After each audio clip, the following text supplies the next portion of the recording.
What exactly is the price tag that I want to slap on my life?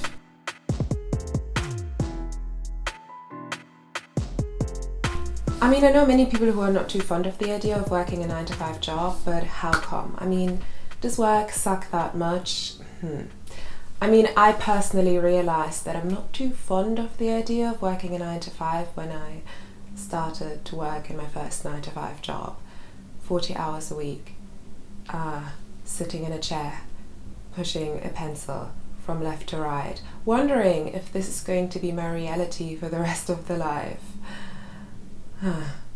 Or to be a bit more specific here, my life. The life, I'm already trying to distance myself from my own life. This is how far I've come. So let's talk about wage slavery. The minimum wage in London is £8.20 for everyone who's older than 25 and £7.70 for anyone who's 21 to 24. And I mean, that's quite generous compared to the minimum wage pre-April 2020, that was 50 pence lower than that. So let's say someone works 160 hours a month to then walk away with £1,395 and 20 pence after they work those 160 hours. I mean, before tax. After tax, it'll roughly be £1,255. Okay, so that basically means 160 hours of your time are worth £1,255. I mean, to be fair, we got to put this in a little bit of context. £1,255 is not that bad if your rent is just £55 a month, right? You could live quite well on that. Or if food is just like, I don't know, £1 a week. But no, not in London. 160 hours are worth £1,255 in a city in which renting a studio flat is approximately £1,000, and that is on the lower end of the spectrum. And even if you want to share a flat, you'll still have to pay roughly £600 to £700 a month approximately, and that is also on the lower end. And yeah, that means you're still going to share the flat with Bernard and Stuart, aka Mice and Rats. And that is what we call wage slavery, being stuck in the minimum wage cycle of doom. And obviously I'm talking about London right now and UK salaries and the UK minimum wage, but I'm fairly certain that if one looks at other countries in the Western world, one could reach similar conclusions, that the salary that is paid out, the average salary, does not really reflect the average living standard in regard to rent, healthcare, food and education. So all of the necessities that you need to live your life, decently, I would say. I mean, let's look at the US. I'm personally not, familiar with the salary structures in depth, but I do know that the salaries are quite higher than they are in London or in the UK. But also, what about healthcare? What about education? So much more expensive in America and or in the US. And yeah, that is just what I mean with this kind of balancing act here. And it also raises the question, what do we actually consider to be rich nowadays? Let's go back to the London example. If someone lives in London earning 120k a year, are they rich? Well, no, they are upper middle class, at least in my opinion. I don't know if this is a controversial opinion, but that is my opinion. And to be fair, I don't even know many people to begin with who are on a 120k salary a year. That is, on the upper end of the salary spectrum. And if that is what we can consider upper middle class today, compared to, again, the living standards and the cost that are attached to the living standards today, where exactly is our middle class then? The majority of people are working on salaries that do not allow them to strive. They're working on salaries that trap them in a job or in a situation that they don't necessarily want to be in, simply because they are dependent on their salary to get by. And I personally just realized I'm not too fond of the idea of selling my time. What is my hour worth? £8.20? £15? £30? £50? What exactly is the price tag that I want to slap on my life? And let's be honest here, the reality of the situation is, yeah, I have to work. Everyone has to work to pay their bills. But I personally realized that I'm fine with doing that as long as I have enough energy to focus on my, personal life. While I don't mind some structure and routine in my life, I personally prefer to set the structure and routine myself, or at least as much as I can. I do understand that we cannot always do whatever we want, but 40 hours a week for 52 weeks for 50 years is an awful lot of time to not be in control over my own time and schedule. To be specific, it's 104,000 hours. And I mean, yeah, okay. Let's not forget, we get 10,000 hours of holidays, so it's technically just 94,000 hours, but 94,000 hours of not being in control over my own time. Yeah, that is, I don't know, that is a sacrifice I personally am not willing to make. Or at least I'm not keen on making it in the future, so, I mean, the thing is, work is such a huge part of your life that even if you do not necessarily work in a physically demanding job, it can happen that you come home at the end of the day, you're just exhausted, and that's it. I just want to, get my chores done, eat, shower, and then watch Netflix, and then, repeat it all again the next day. And what kind of life is that? I mean, I don't want to end up being someone who is looking forward to Friday and dreading Monday, just living for that sweet spot of relief in between. What I want is to independently create value for myself and others. I want to find time to do the things that are important to me, even though I struggle to find the time because I don't have the energy to A, care or, get it done. I mean, at the end of the day, I personally think that creating value can sometimes be more important than, making money straight away. If I sell my time, I'm essentially creating value for someone else. And sometimes my values and their values overlap, and that is great, but sometimes they also don't, and that is not so great. And I don't know, I personally do think that if I sell my time, I'm essentially contributing to somebody else's values, to creating somebody else's values. Because essentially, I'm not owning their value, right? I'm just contributing to it. And then I found myself in a position where I'm dependent on selling my time because I neglected to invest any time or energy into, creating value for myself. I don't even know if any of my ramblings here make sense, but to translate that into a business case, and it could be translated into, any sort of case scenario, but to make it easy and translate it into a business case, it would essentially mean that I work for somebody else. I start working at a company somebody else created, somebody else founded, and I'm contributing to that, right? But I'm not owning the company. I'm not owning any shares.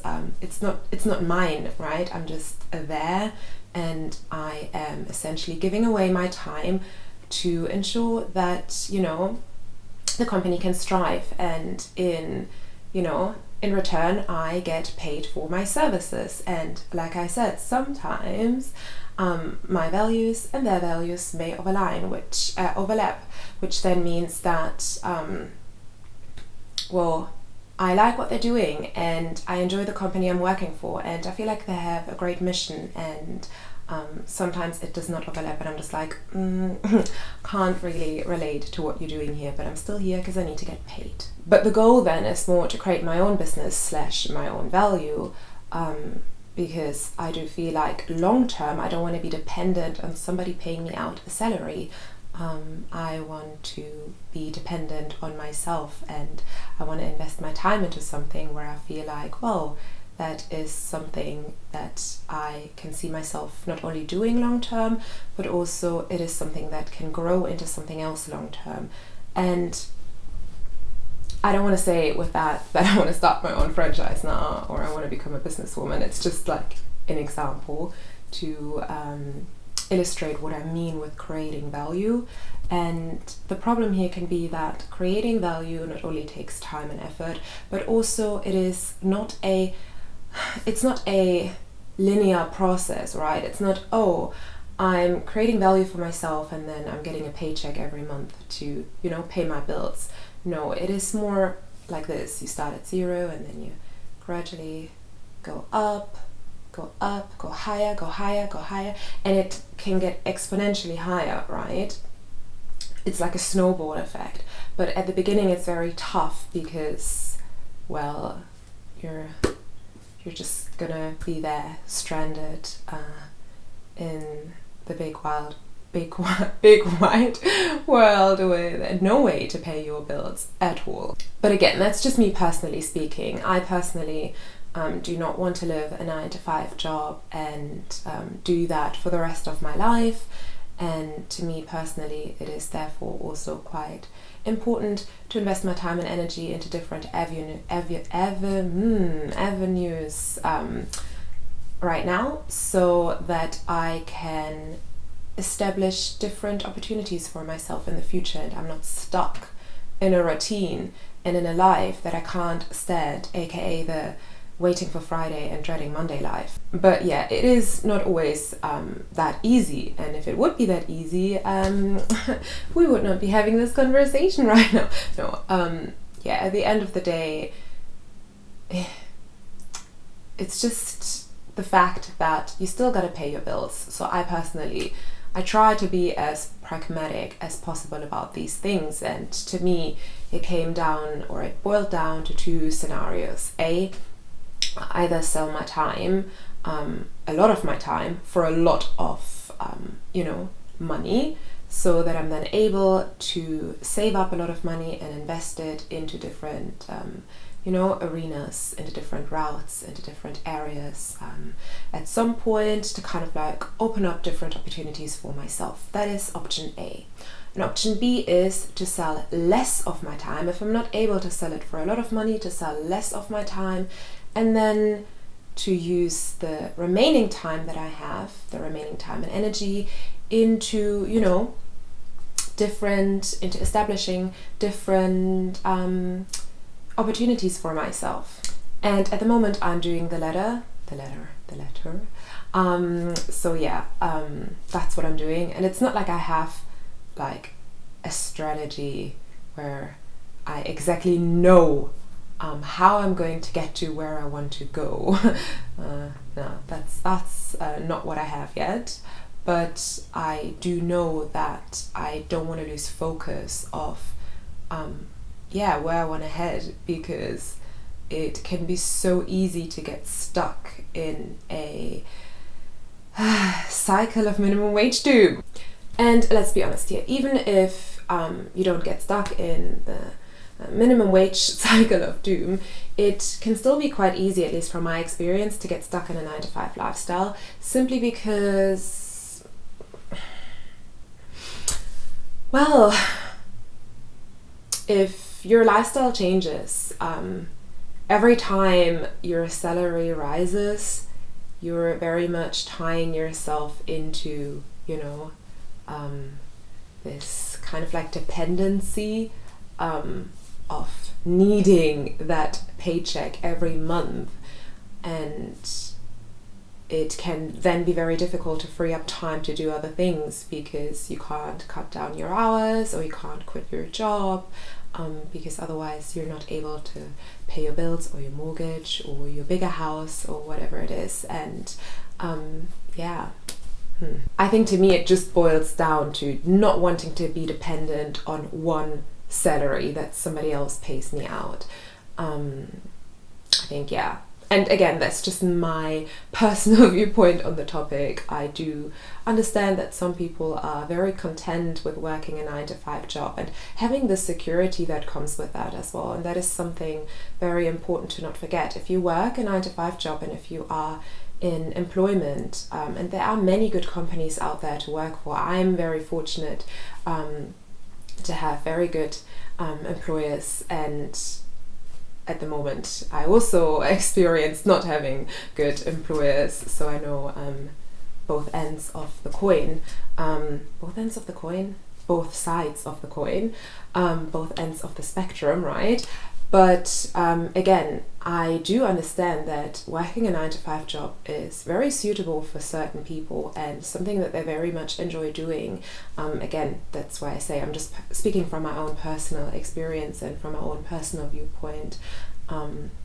Because not working a 9-to-5 and just trying to be a bit more independent or not too dependent on a salary also means, not having that kind of stability or security that comes along with, getting a paycheck every month. But then again, what exactly is security and stability? I mean, I would say if you're in employment and you receive your monthly paycheck, you're definitely at the higher end of the spectrum when it comes to security, as opposed to someone who's just, living from project to project, or works for themselves or is starting their own business, is a freelancer, works in the gig economy, which is also the gig economy. We don't even want to talk about the gig economy. 0-hour contracts, we have a lot of things out there that put you at the lower end of the spectrum when it comes to security. But then again, even if you're at the higher end of the spectrum, you're not completely shielded from, for example, losing your job. All in all, I would say that these are my opinions and viewpoints at the moment. I am a very big proponent of being open to change my opinions with experience, because I feel like experience is key. We make new experiences that alter our viewpoints a lot, and this is why I say I'm always open to change my viewpoints on all sorts of topics. But I would also say that for me, no matter what decision I'm going to make in the future in regard to working a 9-to-5 or building a career for myself, that I just want to try and stay conscious about the decisions that I'm making.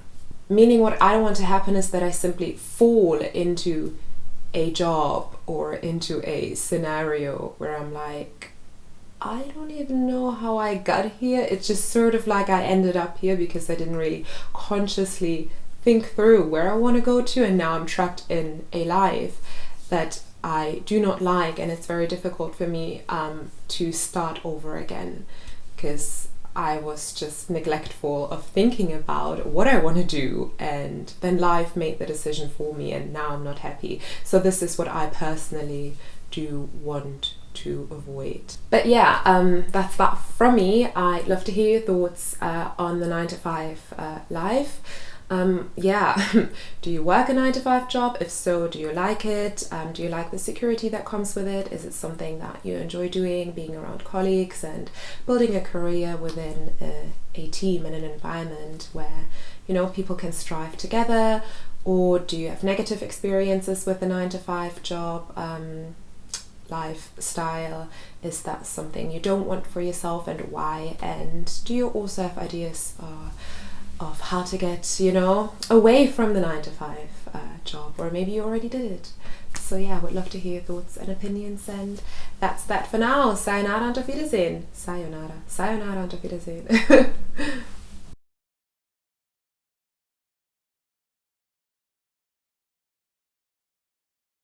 I think the natural thing for humans is to want to be independent, creative, whether creative, maybe you work on fixing up old cars in your garage in the weekend instead of sitting and watching television, whatever it may be. You want to do something that's significant, that's worthwhile, maybe even if it's a ugly, horrible job like working in a coal mine instead of taking a government handout.